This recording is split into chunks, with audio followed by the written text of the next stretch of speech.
Bonjour à tous. Aujourd'hui, je vous propose non pas de parler d'un livre, mais d'essayer de répondre ensemble à une question.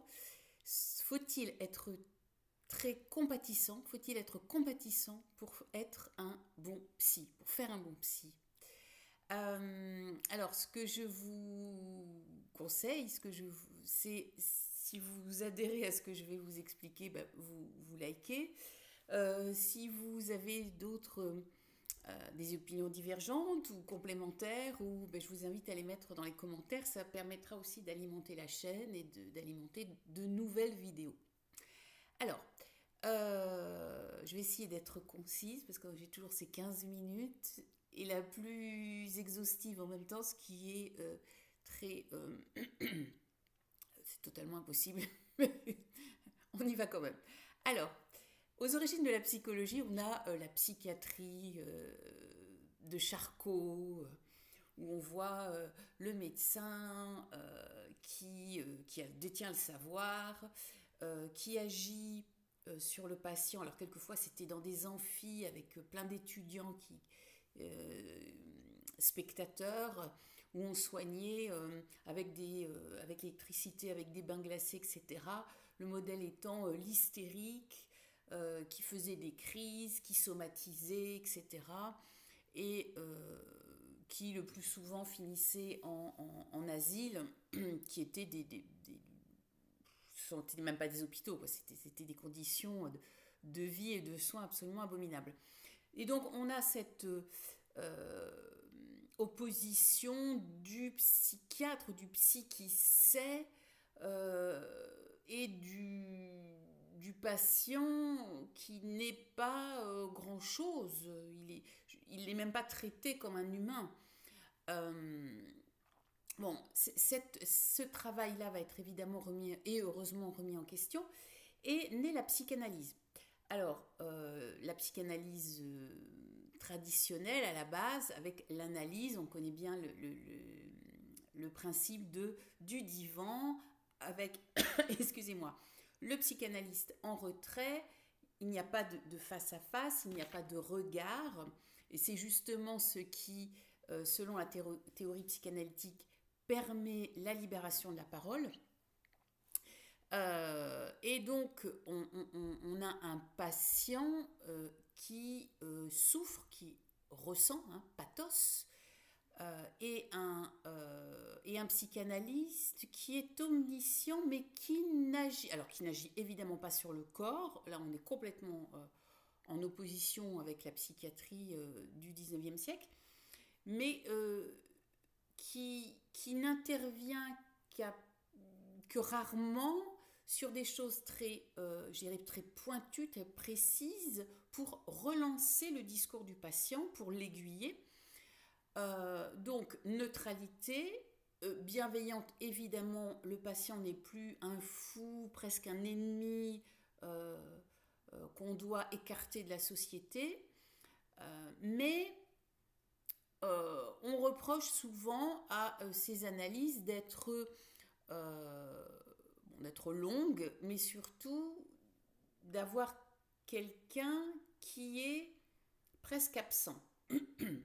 Alors, c'est pas mon objectif, c'est pas de dire c'est pas bien ou c'est bien, c'est de vous présenter, hein, le principe. Et cette approche psychanalytique va durer un certain temps jusqu'à ce que naisse un courant de psychologie humaniste et existentielle, dont notamment Carl Rogers est une figure centrale. Carl Rogers qui crée l'approche centrée sur la personne. Donc c'est l'idée que on passe d'une neutralité bienveillante à une considération positive inconditionnelle. Inconditionnelle, pourquoi? Ça veut dire que quoi que dise le patient, on est toujours euh, bienveillant, on ne porte pas de jugement. Ça, c'est directement dans la continuité de la psychanalyse. Il n'est pas question de porter un jugement sur ce que dit le patient. Un patient qui n'est plus d'ailleurs un patient, mais un consultant. Ce n'est plus la maladie qui est au centre, mais c'est la personne. C'est-à-dire qu'on va s'intéresser non plus on va s'intéresser au patient dans son projet d'aller mieux, son projet de vie, son projet de réalisation, parce qu'il a en lui le pouvoir. C'est lui qui a le pouvoir. Et ça, on est encore dans la continuité de la psychanalyse où le patient, c'est lui qui mène quelque part le jeu. Là, encore plus, puisqu'on n'a pas une relation égalitaire, mais déjà on a une relation de face à face. On a un psy qui n'est plus seulement un médecin, puisque se développe la psychologie, alors les psychologues, les psychothérapeutes, même des thérapeutes qui sont formés à des techniques particulières comme l'hypnose ericksonienne, etc., mais qui n'ont pas forcément un long cursus d'études psychologiques en amont. Donc, on a une multiplicité de professionnels, et donc on sort du champ de la médecine, et on sort du coup aussi de celui qui va délivrer une prescription médicamenteuse qui est réservée aux psychiatres. Et donc, le patient, parce que le patient c'est pathos, mais nous en France, il y a une homonymie qui est intéressante, c'est patient. C'est-à-dire qu'il attend du psy qu'il résolve son problème. Et alors que ce courant humaniste et existentiel n'est pas du tout là-dedans. C'est-à-dire que si le consultant ne fait pas un travail lui-même, rien ne se passera. Donc, on est d'ailleurs dans une espèce de, pas d'équilibre, mais ce sont des thérapies qui viennent de pays anglo-saxons ou de psy d'Europe de l'Est qui ont émigré aux États-Unis. Donc, on appelle son thérapeute par son prénom, qui appelle le patient par son prénom. On se tutoie. Alors, c'est sans doute lié au fait que you en anglais veut aussi bien dire tu et vous. Donc, on est complètement dans une relation qui est très très différente de la psychanalyse traditionnelle. Le problème de la considération positive, c'est que on sait aujourd'hui, il y a eu de nombreuses études depuis, que le patient, il a aussi le pouvoir de s'autodétruire, de s'auto-saboter, de s'auto-mutiler, de développer un syndrome de l'imposteur et donc de ne pas accueillir le bon dans sa vie, voire de même de saboter ce qui pourrait être bon pour lui. Donc, penser que le patient, le consultant, sait tout, peut tout, et donc c'est forcément ce qui est bien pour lui, on peut émettre des réserves. Alors, il y a différents courants de la psychologie humaniste. Il y a l'approche centrée sur la personne, donc de Carl Rogers dont je vous parlais. Il y a la Gestalt thérapie, il y a l'analyse bioénergétique, la psychothérapie existentielle que je pratique moi-même, où on tourne justement sur l'idée, ça s'appuie sur l'idée, comme dans l'existentialisme, dans la littérature ou en politique, que l'homme est libre, il est responsable de son destin, il est libre de l'accomplir et il peut se réaliser à partir d'un projet existentiel qu'il se crée. Donc on tourne autour des problématiques de quel est le sens de ma vie, qu'est-ce que la vie, qu'est-ce que la mort, qu'est-ce qu'être avec les autres, l'enforcer les autres dans Huis clos de Sartre. Qu'est-ce que l'isolement, qu'est-ce que la solitude, des questionnements comme ça, fondamentaux, et donc avec un échange, comme un ping-pong, je dirais, entre le thérapeute et le consultant et le patient, qui permet d'avancer. Donc on est sur des thérapies aussi plus brèves, pas nécessairement brèves au sens 10 séances, mais plus brèves que des psychanalyses traditionnelles.